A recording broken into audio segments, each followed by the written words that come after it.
નમસ્કાર વિદ્યાર્થી મિત્રો, મારી યુટ્યુબ ચેનલ સંજય પટેલમાં આપ સૌનું હાર્દિક સ્વાગત છે. મિત્રો, આજના વિડીયોની અંદર આપણે ધોરણ 4 વિષય છે આસપાસ, જેનો પાઠ 8મો, જેનું નામ છે રિયા પહોંચી મામાને ઘેર. આ પાઠના સ્વ અધ્યયન પોથીના પ્રશ્નો અને તેના જવાબો વિશે શીખવાના છીએ. વિદ્યાર્થી મિત્રો, જો તમે મારી ચેનલમાં નવા હોય તો મારી ચેનલને જરૂરથી સબસ્ક્રાઈબ કરો. વિડીયો સારો લાગે તો લાઇક કરો, શેર કરો અને બેલ નોટિફિકેશન ઓન કરો, જેથી મારા આગળના નવા વિડીયો પણ આપને મળતા રહે. તેમજ મિત્રો, આ પાઠની PDF જોવા માટે પ્લે સ્ટોરમાંથી અમારી એપ્લિકેશન વિશ્વગુરુ STD 1-12 ગુજરાતી ડાઉનલોડ કરી તમારા મોબાઈલમાં ઇન્સ્ટોલ કરો. જે તમે શરૂ કરશો તો આ પ્રકારે જોવા મળશે, જેમાં બધા સ્વ અધ્યયન પોથીની અંદર ધોરણ બતાવશે, ધોરણ પસંદ કરશો એટલે વિષય બતાવશે, વિષય પસંદ કરશો એટલે પાઠનું નામ બતાવશે. જેમાં તમે વિડીયો ઉપર ક્લિક કરશો તો વિડીયો જોવા મળશે અને PDF ઉપર ક્લિક કરશો તો તમને PDF જોવા મળશે.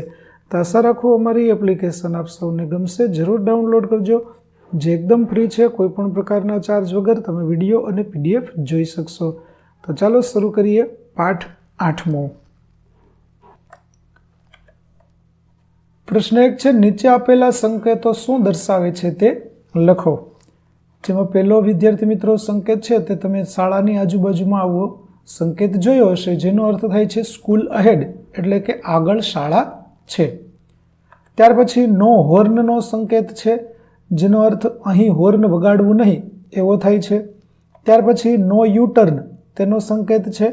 તેનો મતલબ કે યુ આકારનો વળાંક છે તે અહીં લેવો જોઈએ નહીં. આ પ્રકારના 3 સંકેતો આપણને આપેલા છે. ત્યાર પછી પ્રશ્ન 2, આપેલ વિકલ્પોમાંથી યોગ્ય વિકલ્પ પસંદ કરો. જેમાં પહેલું, આપેલા જૂથમાંથી કયા જૂથની વિગતો રેલવેની ટિકિટમાં હોય છે? તો જવાબ આવશે જૂથ D, PNR નંબર, મુસાફરીના કિલોમીટર અને ટિકિટની કિંમત. બીજું, જો તમારે દરિયામાં એક સ્થળથી બીજા સ્થળે જવું છે તો સામાન્ય રીતે તમે શાનો ઉપયોગ કરશો? તો દરિયામાં મુસાફરી કરવા માટે વિદ્યાર્થી મિત્રો સ્ટીમરનો ઉપયોગ કરવામાં આવે છે. ત્યાર પછી ત્રીજો પ્રશ્ન, રાધનપુરથી અમદાવાદ 200 કિલોમીટર છે. કોઈ વ્યક્તિએ રાધનપુરથી અમદાવાદની મુસાફરી કરી તો કુલ કેટલા કિલોમીટરની મુસાફરી કરી?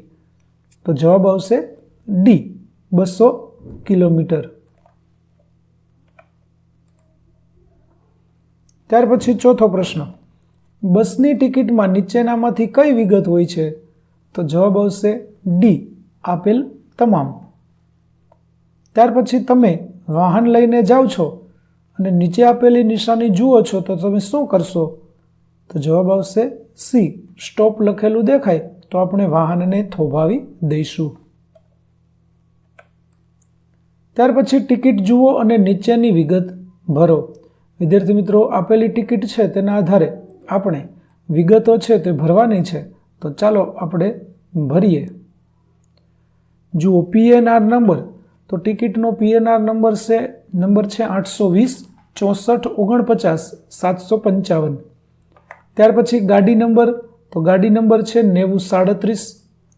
કોચ નંબર A1, શ્રેણી 2A, કુલ કિલોમીટર છે 643. ત્યાર પછી કયા 2 સ્થાન વચ્ચેની ટિકિટ છે? તો ટિકિટ છે બાંદ્રાથી રતલામ. ત્રીજું, મુસાફરોની ઉંમર કેટલી છે? તો એકની ઉંમર 39 વર્ષ, એકની 37 વર્ષ અને એકની 7 વર્ષ. કુલ કેટલા મુસાફરોએ મુસાફરી કરી? તો જવાબ આવશે 3 મુસાફરોએ. ત્યાર પછી નીચેની ટિકિટો શાની છે તે લખો. તો વિદ્યાર્થી મિત્રો, જે આપણને પ્રથમ ટિકિટ જોવા મળે છે તે પ્રથમ ટિકિટ છે તે રેલવેની ટિકિટ છે. બીજી ટિકિટ છે તે બસની ટિકિટ છે. ત્યાર પછી ત્રીજી ટિકિટ તે વિમાનની ટિકિટ છે. ચોથી ટિકિટ કોઈ જગ્યાએ પાર્કિંગ ટિકિટ લેવામાં આવતી હોય તો તે પાર્કિંગની ટિકિટ છે. ત્યાર પછી 5મી ટિકિટ છે તે સિનેમા ઘરની ટિકિટ અહીં આપેલી છે. હવે વિદ્યાર્થી મિત્રો, અહીં તમને એક જગ્યા આપવામાં આવેલી છે જ્યાં તમારે તમને ગમતી હોય તેવી મનગમતી ટિકિટ ચોંટાડવાની અને તે ટિકિટ શાની છે તેનું નામ તમારે નીચે લખવાનું છે.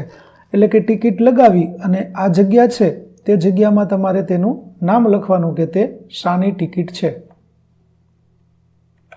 ત્યાર પછી પ્રશ્ન 5, બસનું સમયપત્રક વાંચો અને પ્રશ્નોના જવાબ લખો. તો આ સમયપત્રક છે તેના ઉપરથી આપણે પ્રશ્નોના જવાબો લખવાના છે. તો ચાલો જોઈએ.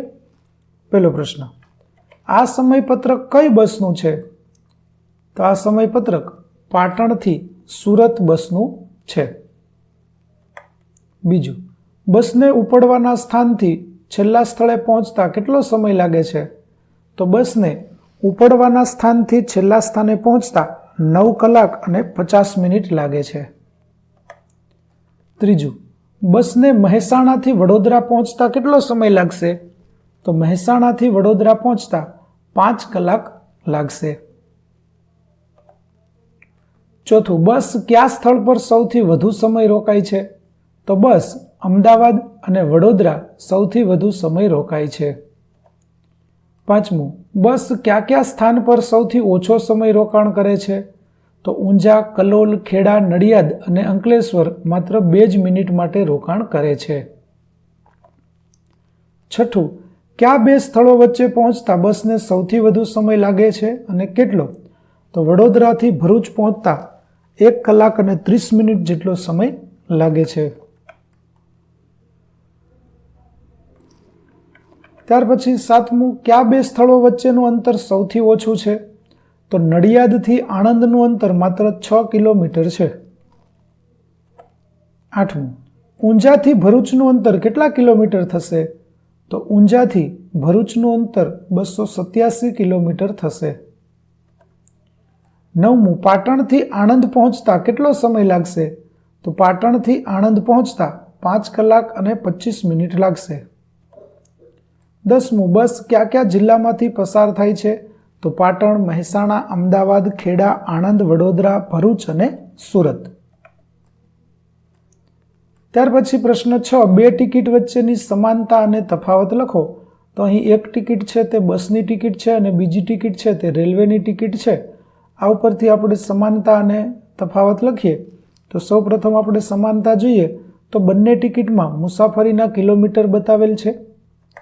મુસાફરીની ટિકિટની રકમ છે તે બંનેમાં બતાવેલી છે અને મુસાફરીની તારીખ પણ બતાવેલી છે. હવે તફાવત જોઈએ તો બસની ટિકિટમાં મુસાફરોની સંખ્યા 2 છે જ્યારે ટ્રેનની ટિકિટમાં 3 છે. બસની ટિકિટમાં મુસાફરીના 144 કિલોમીટર છે જ્યારે ટ્રેનની ટિકિટમાં 643 કિલોમીટર છે.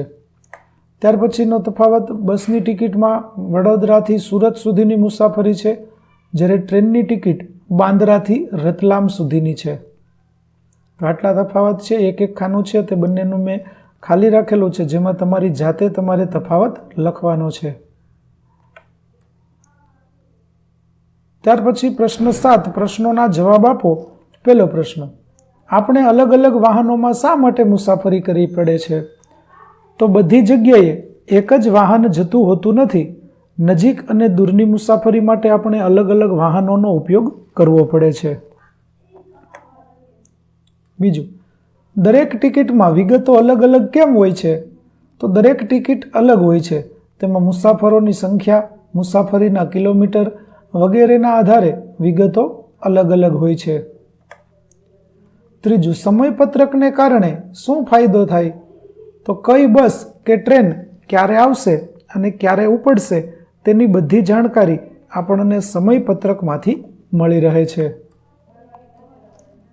ત્યાર પછી ચોથું, આપણે ક્યાં ક્યાં ટિકિટ લેવાની જરૂર પડે છે?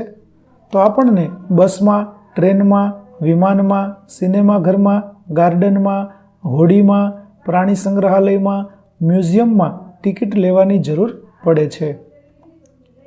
પાંચમું, તમારા વર્ગના સમયપત્રકમાં પર્યાવરણના કેટલા તાસ છે? તો અમારા વર્ગના સમયપત્રકમાં પર્યાવરણના 6 તાસ છે. તો વિદ્યાર્થી મિત્રો, અહીં આપણો પાઠ 8 રિયા પહોંચી મામાને ઘેર ના સ્વઅધ્યયન પોથીના પ્રશ્નો અને તેના જવાબો છે તે પૂરા થાય છે. આગળના પાઠના સ્વઅધ્યયન પોથીના પ્રશ્નો અને તેના જવાબો મેળવવા માટે મારી ચેનલને જરૂરથી સબસ્ક્રાઈબ કરો. તેમજ PDF જોવા માટે પ્લે સ્ટોરમાંથી અમારી એપ્લિકેશન વિશ્વગુરુ STD 1-12 ગુજરાતી ડાઉનલોડ કરો. ફરી મળીશું આપણે નવા વિડીયો સાથે. ત્યાં સુધી આવજો.